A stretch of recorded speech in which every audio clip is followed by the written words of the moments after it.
Welcome to Luca and Miguel. Enjoy the video. You start by turning on Bluetooth and location. Quick share needs both for discovery. Once done, open the photo, file, or link you intend to send and tap the platform's share icon.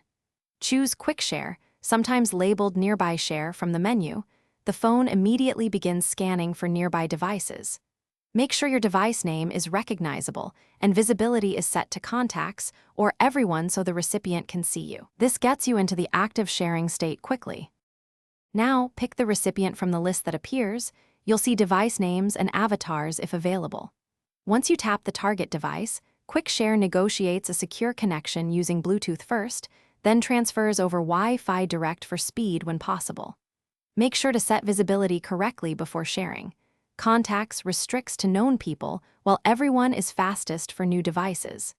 If you see an option for transfer quality, select High for photos and videos, or Standard for small files. Finish by having the recipient accept the incoming prompt. Transfer won't start without confirmation. You'll see a progress indicator in the notification shade. Make sure there's sufficient storage on the receiving device. If the transfer stalls, first toggle visibility to everyone and retry, then toggle Bluetooth and location off and on.